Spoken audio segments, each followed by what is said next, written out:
भगवान श्री कृष्ण को पितामह भीष्म याद आ गए, जो 6 महीने से बाणों की सैया पे लेटे थे। भगवान श्री कृष्ण पांचों पांडवों को द्रौपदी सहित सबको कुरुक्षेत्र के मैदान में ले गए और वहां बाणों की सैया पे लेटे हैं पितामह भीष्म, और प्रणाम कराया। हाथ जोड़ के खड़े हुए पांडवों ने प्रणाम किया पितामह भीष्म को, द्रौपदी ने प्रणाम किया। और पितामह भीष्म ने आज भगवान को देखा बाणों की सैया पे लेटे, यद्यपि वरदान मिला है इच्छा मृत्यु का, हर एक रोम रोम से खून निकल रहा है, रक्त रंजित शरीर पड़ा है, और ऐसे पीड़ा को सहन करते हुए जैसे उनके नाती पहुंचे, पांडव लोग उनके नाती थे, तो भगवान ने कहा कि पितामह जी आपके नाती आ गए, इन्हें आशीर्वाद दो। पितामह भीष्म ने उन्हें आशीर्वाद दिया और उपदेश किया।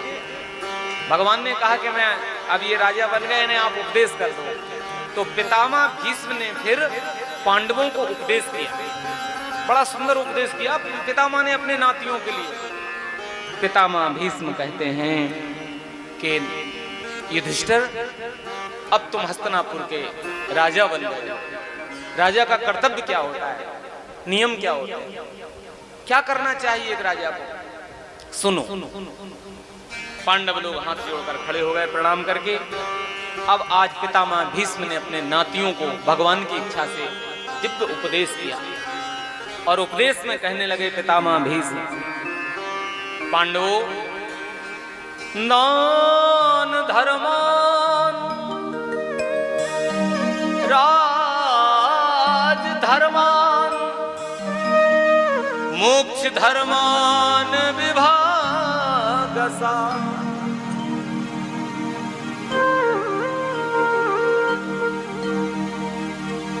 तत्ववेता भीष्म पितामह ने वर्ण और आश्रम के अनुसार पुरुष के स्वाभाविक धर्म और वैराग्य तथा राग के कारण विभिन्न रूप से बतलाए हुए निवृत्ति और प्रवृत्ति रूप द्विविध धर्म, दान धर्म, राज धर्म, मोक्ष धर्म, स्त्री धर्म और भगवत धर्म का उपदेश किया।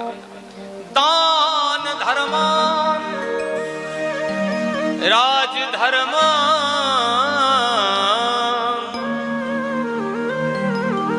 मोक्ष धर्मान विभागसा, स्त्री धर्मान भगवत धर्मान समासव्यासयोग।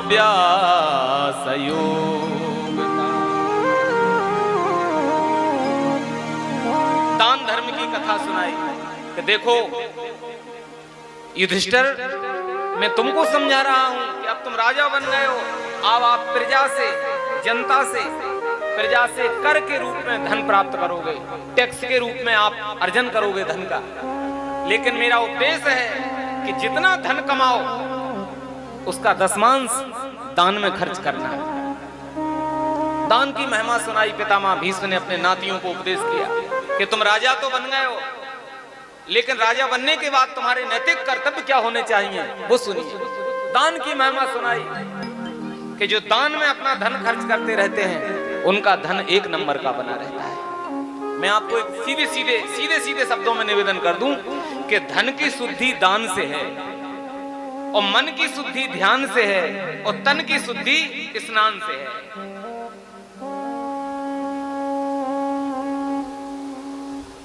जितना धन कमाओ उसका कुछ अंश दान में खर्च करो।